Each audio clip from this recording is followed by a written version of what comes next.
राधे राधे। जय श्री कृष्णा। जय श्री हरि विष्णु जी। भक्ति अमृत रस चैनल में आप सभी का हार्दिक स्वागत है।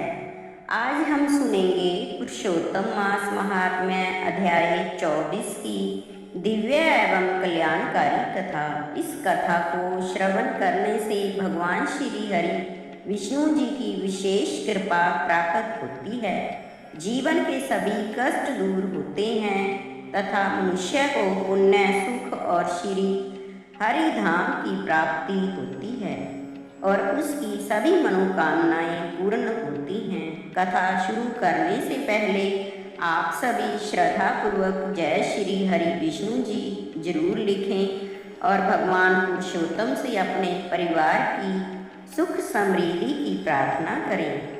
तो आइए श्रद्धा और भक्ति के साथ सुनते हैं पुरुषोत्तम मास महात्म्य अध्याय 24 की पावन एवं दिव्य कथा। पूजा विधि। प्रातः जल्दी उठकर स्नान आदि से निवृत्त होकर पूजा स्थल को शुद्ध करके भगवान श्री कृष्ण व हरि विष्णु जी की प्रतिमा स्थापित करें और भगवान श्री हरि विष्णु जी को व कृष्ण जी को पीले फूल फल तुलसी पत्तर धूप दीप और पंचामृत अर्पित करें। फिर ओम नमो भगवते वासुदेवाय मंत्र का जाप करें और श्रद्धापूर्वक पुरुषोत्तम मास महात्म्य अध्याय 24 की कथा को श्रवण करें। अंत में श्री हरि विष्णु जी की आरती करें। अपनी श्रद्धानुसार अन्न जल इत्यादि का दान करें। गौ सेवा करें। पुरुषोत्तम मास महात्म्य कथा अध्याय 24। वाल्मीकि मुनि बोले, हे राजन, अब आगे की कथा सुनो जो मनुष्य के जीवन को बदल देने वाली है। जब उग्रदेव मुनि ने मणिग्रीव से उसके जीवन का वृत्तांत पूछा तब मणिग्रीव अत्यंत विनम्र होकर बोला, हे ब्राह्मण, मैं पहले एक नगर में अपनी धर्मपत्नी के साथ सुखपूर्वक रहता था। मैं धनवान था, अच्छे आचरण वाला था, परोपकारी भी था, किंतु एक समय मेरी बुद्धि भ्रष्ट हो गई। मैंने धर्म का त्याग कर दिया, पराई स्त्री का संग किया, अपवित्र वस्तुओं का सेवन किया और चोरी तथा हिंसा में लिप्त हो गया। इसी कारण मेरे बंधु बांधुओं ने मेरा त्याग कर दिया और राजा ने मेरा धन भी छीन लिया। अंततः मैं अपनी पत्नी के साथ इस घोर वन में आकर रहने लगा और जीवों की हत्या करके जीवन यापन करने लगा।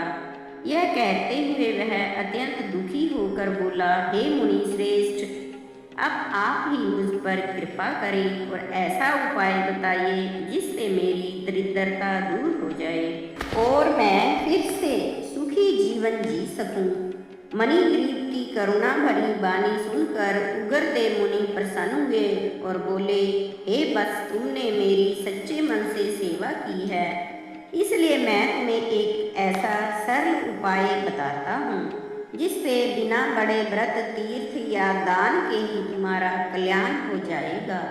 उन्होंने आगे कहा, कुछ समय बाद पवित्र पुरुषोत्तम मास आने वाला है। उस मास में तुम अपनी पत्नी के साथ नियम पूर्वक भगवान पुरुषोत्तम की प्रसन्नता के लिए दीप दान करना। यदि संभव हो तो घृत या तिल के तेल से दीप जलाना, परंतु यदि वह भी उपलब्ध न हो तो इंगुदी के तेल से ही दीप दान करना। नित्य स्नान करके श्रद्धा और भक्ति से यह व्रत करना, इससे तुम्हारी दरिद्रता जड़ से समाप्त हो जाएगी। मुनि ने आगे दीप दान का महात्म्य बताते हुए कहा, हे मणिग्रीव, पुरुषोत्तम मास में किया गया दीप दान इतना महान है कि बड़े बड़े यज्ञ दान तीर्थ और व्रत भी उसके बराबर नहीं हो सकते। यह व्रत धन धान्य संतान यश और सुख देने वाला है। जो जिस फल की इच्छा करता है वह उसे अवश्य प्राप्त करता है, चाहे वह धन हो, विद्या हो, उत्तम जीवन साथी हो या मोक्ष ही क्यों न हो। यह सुनकर मणिग्रीव और उसकी पत्नी के हृदय में आशा जाग उठी। उन्होंने मुनि के चरणों में प्रणाम किया और उनके बताए मार्ग पर चलने का संकल्प लिया। कुछ समय बाद जब पुरुषोत्तम मास आया तब दोनों ने पूरे नियम और श्रद्धा के साथ दीपदान करना आरंभ किया। वे प्रतिदिन स्नान करके भक्ति भाव से भगवान का स्मरण करते हुए इंगुदे के तेल से दीप जलाते रहे। इस प्रकार उन्होंने पूरा मास अत्यंत निष्ठा और प्रेम से बिताया। उनकी इस सच्ची भक्ति और व्रत के प्रभाव से उनके पाप नष्ट हो गए और मृत्यु के बाद वे स्वर्ग लोक को प्राप्त हुए। वहाँ दिव्य सुखों का भोग करने के पश्चात वे पुनः पृथ्वी पर श्रेष्ठ कुल में जन्मे।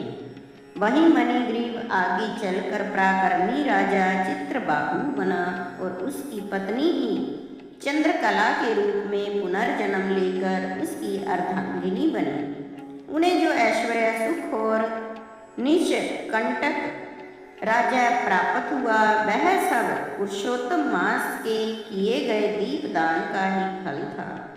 वाल्मीकि मुनि ने अंत में कहा, हे राजन, पुरुषोत्तम मास में किया गया दीपदान मनुष्य के जीवन को अंधकार से प्रकाश की ओर ले जाता है। जो इसे श्रद्धा और नियम के साथ करता है उसके लिए कोई भी वस्तु दुर्लभ नहीं रहती। जय श्री हरि विष्णु जी, जय श्री राधे कृष्णा। भगवान श्री हरि विष्णु जी की कृपा से पुरुषोत्तम मास महात्म्य अध्याय 24 की पावन कथा यही पूर्ण होती है। यदि यह कथा आपके हृदय को छू गई हो, इस पुण्य ज्ञान को केवल अपने तक ही सीमित न रखें। इस वीडियो को लाइक करें, अपने परिवारजनों व मित्रों के साथ शेयर जरूर करें और इस पवित्र महीने में पुण्य के भागीदार बने। अगले अध्याय की कथा से जुड़े रहने के लिए आपके अपने चैनल भक्ति अमृत रस को अभी सब्सक्राइब करें और बेल आइकन दबाना न भूलें ताकि कोई भी कथा आपसे छूट न जाए। अपने विचार और प्रभु के प्रति अपना प्रेम नीचे कमेंट बॉक्स में जय श्री कृष्णा या हरे कृष्णा लिखकर व्यक्त करें। मिलते हैं अगले अध्याय की अमृतमयी कथा के साथ। तब तक के लिए भगवान की भक्ति में लीन रहिए, सुखी रहिए, स्वस्थ रहिए। राधे कृष्णा। जय श्री हरि विष्णु।